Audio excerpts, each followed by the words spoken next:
Hello மக்களே! இன்றைக்கி என்ன செய்ய போறோன்னா, நெத்திலி மீனை வச்சு சூப்பரான ஒரு நெத்திலி ஃப்ரை எப்படி செய்யணும்னு தான் பார்க்க போகிறோம். சரிங்களா? இதுக்காக நம்ம என்னென்ன எடுத்து வச்சுருக்கோன்னு பார்ப்போம். ஃபஸ்ட்டு இதுக்காக நான் ஒரு ஸ்பூன் அளவுக்கு மிளகாத்தூள் எடுத்து வச்சுருக்கேன். ப்ளஸ் இது கூடவே கொஞ்சமாக கஸ்தூரி மேத்தி. இது வந்து ஆப்ஷனல் இருந்தால் போடுங்க, இல்லைன்னா வேண்டாம். ப்ளஸ் இது கூடவே ஒரு அரை ஸ்பூன் அளவுக்கு ஜீரகம். ப்ளஸ் இது கூடவே ஒரு ஸ்பூன் அளவுக்கு இஞ்சி பூண்டு பேஸ்ட்டு, 2 லெமன் வச்சுருக்கேன். பட் 2ல் நம்ம பாதி தான் யூஸ் பண்ண போகிறோம். அஜ்வைன் வச்சுருக்கேன், ஓமம்னு சொல்கிறது. இதுலேயும் நம்ம கொஞ்சமாக தான் யூஸ் பண்ண போகிறோம். ப்ளஸ் இதுக்கூட பைண்டிங்காக ஒரு ஸ்பூன் அளவுக்கு கார்ன்ஃப்ளவர் வச்சுருக்கேன். ஒரு ஸ்பூன் அளவுக்கு மைதா வச்சுருக்கேன். ப்ளஸ் ஒரு ஸ்பூன் அளவுக்கு கடலை மாவு வச்சுருக்கேன். இது கூடவே ஒரு 1/4 ஸ்பூன் அளவுக்கு மல்லித்தூள் வச்சுருக்கேன். இதை எப்படி மிக்ஸ் பண்ணணும், என்னென்ன பண்ணணுன்றதை பார்ப்போம் வாங்க. இப்போ பார்த்தீங்கன்னா தெரியும், நெத்திலியும் வந்துட்டு நல்லா க்ளீன் பண்ணி, சரிங்களா, நல்லா க்ளீன் பண்ணி வச்சுருக்கு. நெத்திலி க்ளீன் பண்ண தெரியாதவங்களுக்கு கடையிலே சொன்னீங்கனாலும் க்ளீன் பண்ணி தருவாங்க. அப்படி இல்லைன்னா சொல்லுங்கள், எப்படி க்ளீன் பண்ணுன்ற வீடியோ வந்துட்டு உங்களுக்கு தனியாக பண்ணித்தரேன்.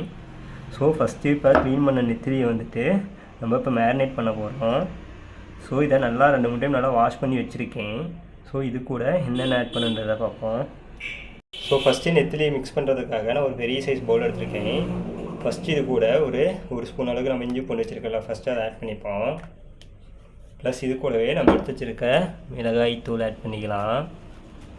இதில் ஸ்பைசி வந்துட்டு கரெக்டாக இருக்கும். ஒரு ஸ்பூன் அளவுக்கு நான் இப்போ வந்துட்டு 1/4 கிலோ நெத்திலி எடுத்துருக்கேன். 4 கிலோ நெத்திலிக்கு கரெக்டாக இருக்கும். இது கூடவே நம்ம எடுத்து வச்சுருக்க மல்லித்தூளும் ஆட் பண்ணிப்போம். ப்ளஸ் ஜீரகத்தூள், ப்ளஸ் அஜ்வைன் சொன்னல, அஜ்வைன், அதாவது ஓமம்னு சொல்லுவாங்க. இதை வந்துட்டு நம்ம என்ன பண்ண போகிறோம்னா, இந்த மாதிரி எடுத்துகிட்டு நல்லா க்ரஷ் பண்ணி, கையிலே க்ரஷ் பண்ணி தான் ஆட் பண்ணோம். ஓமம் போட்டால் நெத்திலிக்கு வந்து செம்ம சூப்பராக இருக்கும். அதுக்காக தான் நம்ம அஜ்வைன் ஆட் பண்ணுறது. ப்ளஸ் இது கூடவே நம்ம எடுத்து வச்சுருக்க கஸ்தூரி மேத்தி. இது வந்து ஆப்ஷனல், இருந்தால் போட்டால் செம்ம ஃப்ளேவராக இருக்கும், இல்லைன்னா விட்டுருங்க. இப்போ இது கூட நம்ம எடுத்து கடலை மாவு பைண்டிங்காக தான் யூஸ் பண்ணுறது. நம்ம முட்டையோ எதுவுமே இதில் யூஸ் பண்ண போகிறது கிடையாது. அது கூடவே எடுத்து வச்சுருக்க மைதா ப்ளஸ் எடுத்து வச்சுருக்க கார்ன்ஃப்ளவர் வந்துட்டு ஃபுல்லாக ஆட் பண்ணிப்போம். இப்போ இதை ஆட் பண்ணிவிட்டு நல்லா இதை ஃபஸ்ட்டு நல்லா மிக்ஸ் பண்ணி விடுவோம். இந்த டைமில் இதுக்கு தேவையான அளவுக்கு உப்பு ஆட் பண்ணிப்போம்.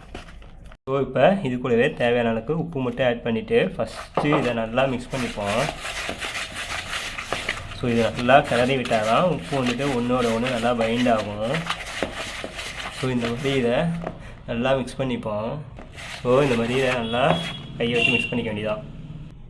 நம்ம இப்போ எடுத்து வச்சுருக்க லெமனில் 4 வெஜ்ஜஸ் மட்டும் கட் பண்ணி அதாவது ஜூஸை மட்டும் இது கூட ஆட் பண்ணிப்போம். இதை நல்லா ஆட் பண்ணிவிட்டு இதை நல்லா மிக்ஸ் பண்ணி விட்டுப்போம். இதை இந்த மாதிரி நல்லா மிக்ஸ் பண்ணிவிட்டு இப்போ நம்ம இதை பேட்டருக்காக என்ன பண்ண போகிறோம்னா, லைட்டாக தண்ணி ஊற்றி மிக்ஸ் பண்ண போகிறோம். இந்த மாதிரி தண்ணி ஊற்றிட்டு நல்லா இதை ஃபஸ்ட்டு மிக்ஸ் பண்ணிக்கலாம்.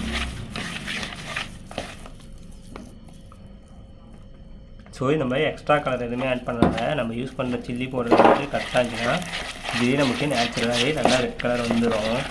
உங்களுக்கு இல்லை நல்லா கலர் அப்படி வரலன்னா கலர் வேணுன்னா கலர் பவுடர் யூஸ் பண்ணுறது உங்களோட சாய்ஸு.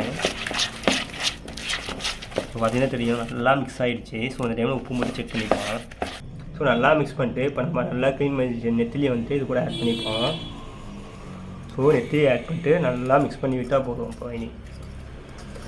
நம்ம எடுத்து வச்சுருக்க நெத்திலிக்கு நம்ம மிக்ஸ் பண்ண மசாலா வந்துட்டு கரெக்டாக இருக்கும். கொஞ்சம் கூட வந்துட்டு எக்ஸ்ட்ராவோ கம்மியாகவோ ஆகாது. இந்த மாதிரி இதை நல்லா மிக்ஸ் பண்ணிக்க வேண்டியதுதான். ஒன்றோட ஒன்று நல்லா மிக்ஸ் ஆகிற அளவுக்கு நல்லா இந்த மாதிரி மிக்ஸ் பண்ணி விட்டுட்டு 10 to 15 மினிட்ஸ் வந்துட்டு நல்லா ஊற விடுவோம். மிக்ஸை வந்துட்டு நம்ம ஆக்சுவலாக ஊற விடணும்னு அவசியம் கிடையாது. ஊற விட்டிங்கன்னா இன்னும் கொஞ்சம் நல்லா இருக்குன்னு வச்சுக்கோங்க. இந்த மாதிரி இதை நல்லா மிக்ஸ் பண்ணிவிட்டு நம்ம இப்போ இதை அப்படியே கொஞ்சம் நேரம் ஊற விடுவோம். பார்த்தீங்கன்னா நம்ம ஃபிஷ்ஷை மிக்ஸ் பண்ணி வச்சு 20 மினிட்ஸ்க்கு மேலே ஆகுது. இப்போ ஆயிலில் போட்டு இதை எப்படி ஃப்ரை பண்ணுறதுன்னு பார்ப்போம் வாங்க. பார்த்தீங்கன்னா நம்ம ஆயில் வச்சு நல்லா ஹீட் ஆகிடுச்சு. இப்போ என்ன பண்ண போகிறோம்னா, இந்த மாதிரி மிக்ஸ் பண்ண மீனை ஒன் பை ஒன்றா இந்த மாதிரி ஆயிலில் ஒன்றோட ஒன்று ஒட்டாத மாதிரி இந்த மாதிரி அப்படியே போட்டுருக்கோம். நிறையா மீன் இருந்தாலும் நெத்திலி ஃபிஷ் ஃப்ரை வந்துட்டு ஃப்ரெஷ்ஷாக செய்யணும், அவ்வளோ சூப்பராக இருக்கும். கண்டிப்பாக ட்ரை பண்ணி பாருங்கள். பட் இது சீப்பும் கூட. சென்ட்ரு முள் மட்டும்தான் இதுலேயே இருக்கும், நமக்கு மற்ற முள்ளாக இருக்காது. லைக் நல்லா கடித்து அப்படியே கூட சாப்பிட்லாம். அந்த முள்ளுக்கும் அந்தளவுக்கு நல்லா இருக்கும். இப்போ இந்த மாதிரி போட்டு விட்டுட்டு அப்படியே பொறுமையாக ஃப்ரை ஆக விடுவோம். நம்ம போட்டு 1 மினிட்டுக்கு அப்புறம் தான் இந்த மாதிரி அகைன் மிக்ஸ் பண்ணி விடலாம்.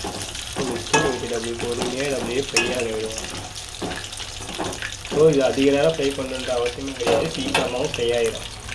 ஸோ ரொம்ப நேரம் போட்டு இதை குக் பண்ணி அந்த மாதிரிலாம் கிடையாது, டைமும் நமக்கு கம்மியாகும், அதே சேம் டைம் சூப்பராக ஒரு டேஸ்ட் வந்துட்டு கண்டிப்பாக ட்ரை பண்ணி பாருங்கள். ஸோ இப்போ பார்த்தீங்கன்னா தெரியும் மீன் வந்துட்டு நல்லா நமக்கு ஃப்ரை ஆகிடுச்சு. ஸோ பார்த்தீங்கன்னா தெரியும் ரொம்ப நேரம்லாம் இதை ஃப்ரை பண்ணல, நம்ம வெயிட் பண்ணுறதுக்கு ஒரு 10 to 15 மினிட்ஸு ப்ளஸ் இதை ஊற வைக்கிறதுக்கு ஒரு 10 மினிட்ஸு ஃப்ரை பண்ணுறதுக்குன்னா அவ்வளோ சீக்கிரமாக ஃப்ரை ஆகிடும். ஸோ இப்போ மீதி இருக்கவங்க இது போய் இந்த மாதிரி அகைன் சைடில் ஒன்றா போட்டு இதையும் ஃப்ரை பண்ணிக்கலாம். உங்களுக்கு இந்த மீனை பிடி ஃப்ரை பண்ணும்போது அவ்வளோ சூப்பராக இருக்கும். அந்த மற்ற மீனை காட்டிடுது.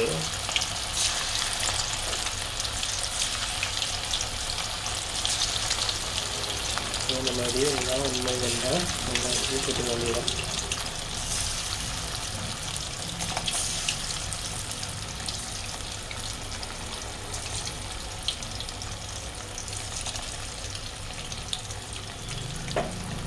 ஸோ இதுவும் என்ன பண்ணோம், சேம் அதே மாதிரி தான். ஃபஸ்ட்டு ஒரு 1 to 2 மினிட்ஸ் நம்ம விட்டுட்டு அதுக்கப்புறம் தான் அது தொடர்ந்து சேர்க்கணுமே. ஸோ இப்போ 1 மினிட் ஆகிடுச்சு. இதை என்ன பண்ணால் திருப்பி வைப்போம். அது லைட்டாக வச்சு ரொம்பலாம் வச்சுருந்தோம்னா உடஞ்சிடும் மீன். ஸோ அப்படியே பொறுமையாக அப்படியே வச்சுட்டு அப்படியே லைட்டாக அதை தள்ளி விட்டாலே நல்லா திரும்பிடும். ஸோ இதை இறக்கிறதுக்கு முன்னாடி தான் நம்ம என்ன பண்ணணும்னா ஃபஸ்ட்டு கருவேப்பிலை ஒரு வெட்டாலே உருவிட்டு கூட ஆட் பண்ணி எடுத்தோம்னா நம்ம அவ்வளோ வாசமாக இருக்கணும்.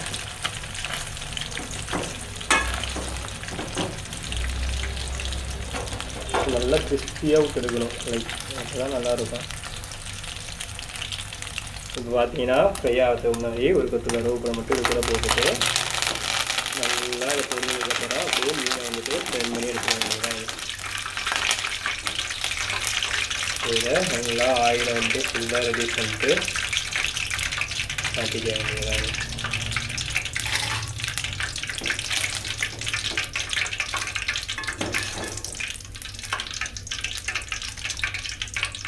ஸோ அவ்வளோதான் மக்கள். இப்போ பார்த்தீங்கன்னா சூப்பரான நம்மளோட நெத்திலி ஃப்ரை வந்துட்டு ரெடி ஆகிடுச்சு. ஸோ கண்டிப்பாக ரெடி பண்ணி பாருங்கள், சூப்பராக இருக்கும். ஸோ ரெசிபி பிடிச்சிருந்துச்சுன்னா மறக்காமல் லைக் பண்ணுங்கள், ஷேர் பண்ணுங்கள், கமெண்ட் பண்ணுங்கள். அதேமாதிரி புதுசாக சேனலுக்கு யாராக வந்தால் மறக்காமல் சப்ஸ்கிரைப் பண்ணுங்கள். தேங்க்யூ ஸோ மச் ஃபார் வாட்சிங் மை வீடியோஸ்.